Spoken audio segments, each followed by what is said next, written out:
Welcome کرتا ہوں۔ Special golden notice کر رہے ہیں آپ لوگوں کے لیے، جو کہ پاکستان کے سب سے ٹاپ کلاس کے نوٹس ہیں، جن کو پڑھ کے آپ اچھے نمبر لے سکتے ہیں۔ دوسرا چیپٹر ہے ہمارے سامنے، تو اس کا نام ہے مقاصد تعلیم۔ ہم وہ کر رہے ہیں۔ اگلے اور پچھلے لیکچر دیکھنے کے لیے لنک ڈسکرپشن میں آپ دیکھ سکتے ہیں۔ پاکستان کے نظام تعلیم میں تعلیم کے مقاصد تفصیل سے لکھیں، ٹھیک ہے۔ یہ دوسرے چیپٹر کا کون سا سوال ہے؟ 2.2۔ جواب: پاکستانی نظام تعلیم میں مقاصد تعلیم کو 4 حصوں میں تقسیم کیا جاتا ہے: روحانی اور اخلاقی مقاصد، یعنی جو پاکستان میں تعلیم دی جاتی ہے اس کے بھائی مقصد کیا کیا ہیں، آپ وہ مقصد بتاؤ جن مقصد کے لیے تعلیم دی جاتی ہے۔ تو پہلا مقصد کیا ہے بھائی؟ روحانی اور اخلاقی مقاصد، بندے کا اخلاق اچھا ہو۔ ذہنی اور علمی مقاصد، معاشی اور پیشہ ورانہ معاش بہتر کرنا۔ سماجی اور ثقافتی مقاصد۔ روحانی اور اخلاقی مقاصد، ہمارے فلسفہ حیات کے مطابق اخلاقی اور روحانی تربیت کو اولیت حاصل ہے۔ اس میں رضا الہی کا اصول سر فہرست ہے، یعنی اللہ کی رضا، اللہ تعالیٰ کی معبودیت، عقیدہ توحید کو اس میں بنیادی حیثیت حاصل ہے۔ ہماری تعلیم کا بنیادی مقصد حقیقت اصلیت تک رسائی ہے، اللہ کی پہچان اور معرفت زندگی کا مطمع نظر ہے۔ ہماری زندگیوں کا مقصد و محور خداوند کی ذات تک رسائی ہے۔ اس لحاظ سے مقاصد تعلیم درج ذیل ہیں، ٹھیک ہے۔ روحانی مقصد یعنی اللہ تک پہنچنا، رضا الہی، اللہ کی رضات، اللہ کی معرفت، اللہ کی اطاعت، دین اسلام کا فہم و ادراک، ٹھیک ہے۔ اخلاق کے حسنہ، اچھا اخلاق، تزکیہ نفس، اپنے نفس کی اصلاح کرنا، فکر آخرت، رضا الہی۔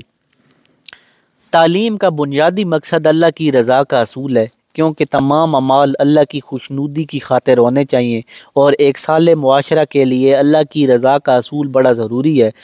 رضا الہی کے حصول کے لیے نیت کو مسلمہ اہمیت حاصل ہے، یعنی جو نیت ہے، کیونکہ اعمال کا دار و مدار ہی نیت ہو۔ پیار بندہ کسی کو دکھانے کے لیے کوئی کام کر رہا ہو تو اس کا تو کوئی فائدہ نہیں ہے نا، بندہ اللہ کے لیے کرے۔ اخلاص کے ساتھ کیا گیا چھوٹا سا عمل بھی اللہ کے نزدیک بڑا عمل ہوتا ہے، جبکہ ریاکاری، دکھاوے کے جو عمل ہوتے ہیں وہ منافقانہ عمل ہے، ان کا اجر نہیں ہوتا۔ اس لیے اچھی نیت کے ساتھ ہی کام کریں تاکہ ہمارا اللہ پاک بھی ہم سے راضی ہو سکے۔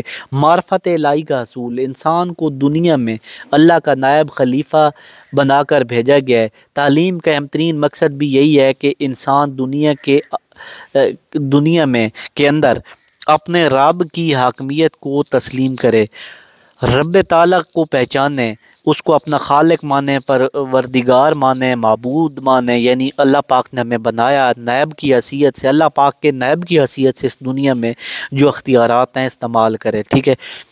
اور خلافت عرضی میں بہترین نائب ثابت ہو، یعنی زمین پہ جیسے ہمارے صدر وزیر اعظم ہیں تو یہ اللہ کے نائب کی حیثیت سے کام کرے، جیسے ہمارے خلیفہ کرتے تھے، حضرت عمر، حضرت عثمان، حضرت علی، حضرت عثمان غنی وغیرہ۔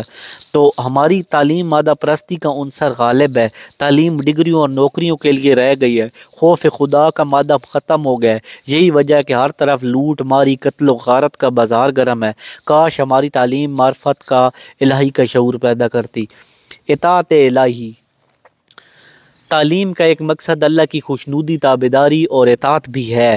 ایک مسلمان کی حیثیت سے ہمارے طالب علم کو اسلامی عبادات پر عمل پیرا ہونا چاہیے، اس سے حلال اور حرام کی تمیز ہونی چاہیے، نیکی بدی کا اسے پتہ ہونا چاہیے، اس سے حق کی پیروی کرنی چاہیے، حق کی طرف جانا چاہیے، اور جو باطل ہے، جھوٹ ہے، جو کام اللہ کی مرضی کے خلاف ہے اسے دفع کر دینا چاہیے۔ ہماری تعلیم کو یہ شعور بھی دینا چاہیے کہ دنیا کے بعد آخرت کی زندگی بھی ہے، جس نے ہمیں اللہ کے حضور پیش ہونا ہے اور اپنے اعمال کا حساب دینا ہے۔ اس جواب دہی کے احساس سے ہی دنیا میں امن کا گہوارہ بن سکتی ہے، اس لیے اللہ کی فرما برداری میں ہی ہمیں زندگی بسر کرنی چاہیے۔ دین اسلام کا علم اور فہم و ادراک پیدا کرنا۔ تعلیم کا مقصد صرف بندے کو پڑھانا ہی نہیں ہے، بلکہ ڈگریاں دینا بھی نہیں ہے، بلکہ اس میں اسلامی تعلیمات پیدا کرنا ہے، اسلامی نظریات۔ بھائی اللہ نے ہمیں کیوں پیدا کیا ہے، ہم اس دنیا میں کیا کر رہے ہیں، بلکہ طالب علم کو اسلامی ریاست دین اسلام کی سوجھ بوجھ سے بھی واقف ہونا چاہیے۔ وہ تعلیم حاصل کرنے کے بعد اپنی زندگیوں میں تبدیلیاں لائیں، اسلامی طریقوں پہ چل کے زندگی گزار سکے، غیر اسلامی طریقوں سے بچے، دین کا مکمل فہم اسے پتہ ہو، دین اسلام کا بنیادی عقائد، عبادات، نظریات سے آگاہی حاصل کرے۔ یہ سب تعلیم کے ذریعے ہی ممکن ہے، اور ہماری تعلیم کے نصاب میں ان عقائد و نظریات کو شامل کرنا چاہیے تاکہ طالبہ کی زندگی عین اسلام کے مطابق ہونی چاہیے۔ تو انشاءاللہ نیکسٹ ویڈیو میں باقی لیکچر کریں گے۔ تو اسی ویڈیو کے ساتھ میں اجازت چاہتا ہوں۔ اللہ حافظ۔